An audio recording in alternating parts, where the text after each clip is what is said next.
जय जिनेन्द्र। ड्युअलिटी इन जैन फिलॉसफी की सीरीज के इस वीडियो में हम जीव पुद्गल इस विषय को वर्णित करेंगे। जीव चेतन है और पुद्गल अचेतन है, अजीव है। जीव अमूर्त है और पुद्गल मूर्त। जीव ज्ञान दर्शन सहित है और पुद्गल ज्ञान दर्शन रहित होता है। जीव वर्ण, गंध, रस, स्पर्श से मुक्त है और पुद्गल वर्ण, गंध, रस, स्पर्श से युक्त है। जैन दर्शन द्वैतवादी है। इसमें जीव और अजीव दोनों की स्वतंत्र सत्ता स्वीकार की गई है। जीव कभी अजीव नहीं बनता और अजीव कभी जीव नहीं बन सकता है। इसके साथ यह भी निश्चित है कि न जीव से अजीव उत्पन्न हुआ है और न ही अजीव से जीव पैदा हुआ है। दोनों अनादिकाल से हैं और अनंत काल तक रहेंगे। जीव अमूर्त है, अतः वह इंद्रियों के द्वारा दृश्य नहीं है, और पुद्गल मूर्त है, इसलिए दृश्यमान है। ध्यान रखें, इस लोक से यदि हम पुद्गल तत्व निकाल दें तो पूरा लोक अदृश्य हो जाएगा, अर्थात हमारे चक्षुओं का विषय केवल और केवल पुद्गल तत्व ही है। जीव और पुद्गल इन दोनों के मध्य सबसे बड़ी भेद रेखा है चैतन्य की।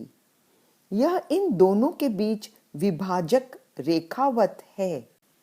भगवती में भगवान ने गौतम स्वामी के उत्तर में इन दोनों के संबंध सूत्र को विवेचित करते हुए कहा है, जीव और पुद्गल शरीर एक दूसरे से बंधे हुए हैं, एक दूसरे को छू रहे हैं, एक दूसरे का अवगाहन कर रह रहे हैं, एक दूसरे के आधार पर ठहरे हुए हैं, परस्पर स्नेह से प्रतिबद्ध हैं। इन दोनों में लोली भाव अर्थात गाढ़ संबंध कहा गया है। लोली भाव में दो पदार्थ एक मेक हो जाते हैं, जैसे दूध और पानी, लोह और अग्नि की तरह। इन दोनों के मध्य भी कुछ ऐसा ही संबंध है। जब हम जीव को अमूर्त और पुद्गल को मूर्त कहते हैं, तब प्रश्न है कि अमूर्त और मूर्त में संबंध कैसे स्थापित हो सकता है। इसका एक ही उत्तर है कि संसार दशा में जीव केवल अमूर्त ही नहीं है, अपितु मूर्त भी है। जीव के मूर्त होने के पीछे कारण स्वरूप हैं कर्म, वेद, राग, शरीर, लेश्या आदि। ये सब जीव के साथ अति सघनता के साथ जुड़े हुए हैं। इसके साथ सृष्टि में जीव और पुद्गल के कुछ गुण ऐसे हैं कि जीव पुद्गल को और पुद्गल जीव को प्रभावित करता है। यही इन दोनों के संबंध का आधार बनता है। डेफिनेटली जैन दर्शन की विलक्षणता अद्वितीय है। यहाँ भगवान ने जीव को पुद्गल भी कहा है और पुद्गली भी। ये दोनों नाम जीव को दिए गए हैं। इससे हमने देखा कि जीव और पुद्गल के नामों में साम्यता प्राप्त होती है। अनेक प्राचीन ग्रंथों में, जैसे सूत्रकृतांग आगम में, आत्मा के लिए पुद्गल शब्द प्रयुक्त हुआ है।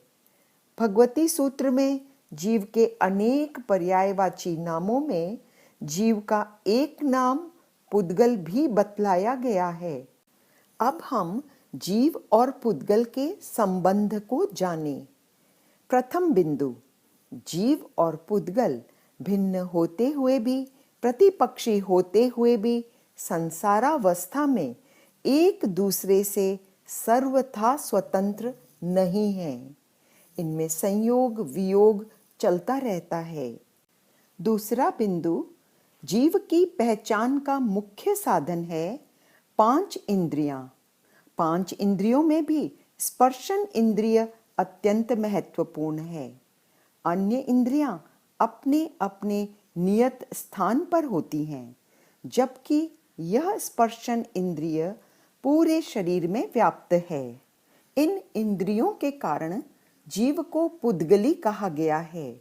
जैसे टोपी पहनने वाले को टोपीधारी कह दिया जाता है। तीसरा बिंदु, मुक्त जीव पुद्गल है, क्योंकि वे शुद्ध जीव हैं। उनके न शरीर होता है और ना ही इंद्रियां, और संसारी के शरीर होता है, अतः संसारी जीव पुद्गली भी कहलाते हैं। आश्चर्यजनक है कि ये आपस में संबंधित होते हुए भी, नाम की साम्यता रखते हुए भी भिन्न हैं। इस गूढ़ कथन के मर्म को समझें। जीव और अजीव का एक विशेष कथन है कि जीव को संसारी अवस्था में प्रतिपल अजीव की आवश्यकता है। जीव अजीव के बिना जीवन यापन नहीं कर सकता है, किंतु अजीव को जीव की कोई आवश्यकता नहीं है। जीव है तो भला, और न है तो भी पुद्गल के कोई फर्क नहीं पड़ेगा। लोक में जीवों से पुद्गल अनंत गुणा अधिक है। संसारी जीव सचेतनता के कारण ग्रहण की क्षमता रखता है, इसलिए वह भोगता है। अजीव द्रव्य के पुद्गलों का वह निरंतर परिभोग करता है, क्योंकि जीव में चेतनता और ग्राहकपना है, और पुद्गल में अचेतनता और ग्राह्यता है। अतः इसे कोई ग्रहण कर सकता है, भोग कर सकता है। भोगने की भी अपनी एक प्रक्रिया है। ग्रहण, परिणमन और विसर्जन। जीव सर्वप्रथम पुद्गलों का ग्रहण करता है, तदुपरांत परिणमन, और अंत में उन्हें विसर्जित भी करता है। उदाहरण स्वरूप, जीव ने यदि भाषा वर्गणा के पुद्गलों का ग्रहण किया है, तो उन पुद्गलों का भाषा के रूप में परिणमन होगा। तत्पश्चात उनका विसर्जन भी होगा। अंत में हम जीव की 2 अवस्थाओं पर ध्यान दें। ये 2 हैं सरूपावस्था और अरूपावस्था। शरीरधारी जीव सरूप अवस्था में रहता है, और शरीर मुक्त जीव सदैव अरूप अवस्था में। शरीरधारी जीव सरूपावस्था में ही पुद्गल के साथ बंध अवस्था को प्राप्त होता है, अरूप अवस्था में कभी नहीं। इस प्रकार जीव और पुद्गल दोनों के पक्ष प्रतिपक्ष को हमने इस वीडियो में जाना। जय जिनेंद्र।